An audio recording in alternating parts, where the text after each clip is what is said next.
Zone B neutralized. Down. Look at them fall. Zone B secured. Hello friends, hello foes, I'm Alex, aka Talishmas, and I'm bringing yet another Destiny video. And this time we will be focusing on PvP tips, or more like a guide, on catching your enemies off guard. So, first off, catching your enemies off guard is basically an element of surprise. You don't want them to see you or predict you. Now sometimes this does not apply because you're in 1v1 or any situations like that, but for the most part, the goal is to take down your enemy without them gaining the advantage over you. So simply put, you want to be able to take down your opponent without them gaining any advantages on you. You want to be the first one to strike them. So you must predict what will they do in the next scenario. So say for example this. The enemy got the first grenade strike on you, I don't know, like half your health is gone. Then it's up to you to decide what's going to be next. Are you going to engage the enemy? Are you going to back off? But then you have to think also, what will they do? Are they going to wait for you to engage them?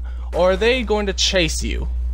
All of this must factor in when you're going to take down your opponents and keep on an element of surprise, because what you do affects the battlefield, and that's very obvious.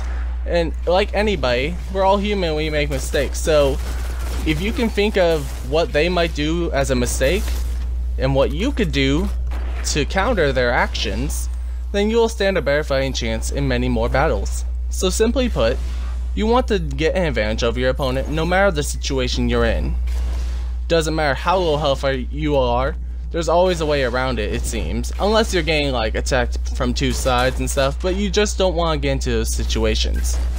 More often, you want to take on your opponent knowing the best of your gun ability and knowing what your advantages are. For example, in this video I'm running a scout rifle and a sidearm, and then my grenade, which is the lightning grenade, will serve as my medium range.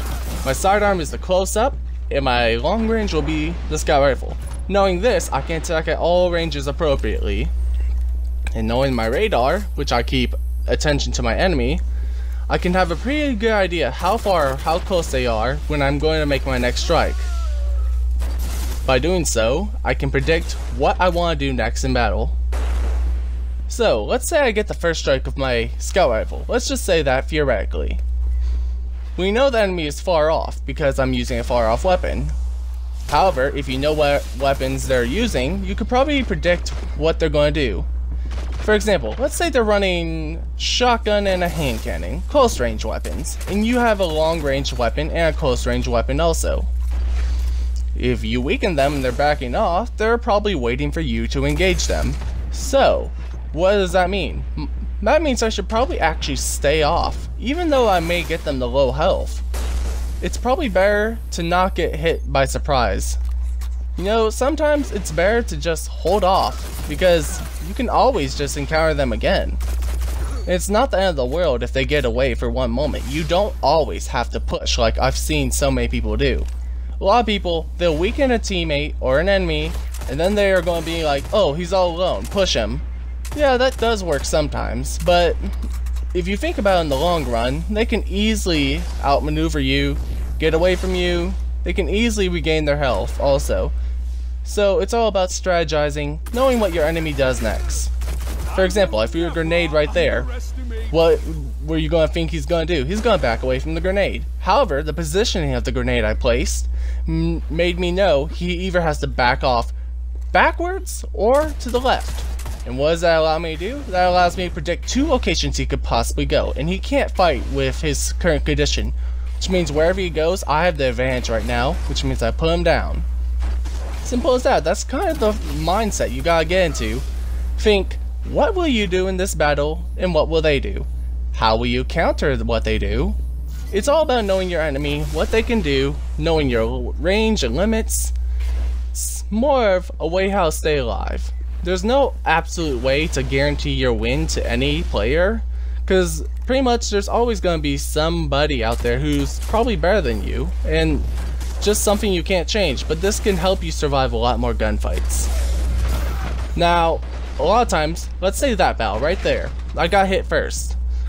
I knew I was going to have to encounter him regardless because I went up through that window. So what did I do? I had to encounter him, but I wanted to be as unpredictable, and I had to fight while moving. It's not a bad idea, but honestly, it's kind of a situation of fight or flight. Choose your battle, know what they're going to do next. For example, sniper, I jumped away. Now, they're probably going to run. They have a long range weapon. Grenade, I backed off, but that player didn't. So now I have the engagement right here. What are they going to do? They're going to have to hide, heal up, and I came prepared. Battling enemies is just a matter of practice too. If you just stick with what you have and just practice it, you'll get better. Go PvE if you are having trouble and just practice headshots and all that, because that makes a difference in games like this. The main goal is to take down your opponent and honestly catch them by surprise. This is Alex, and I hope you guys enjoyed seeing this video. It's short, but to the point. You guys take care.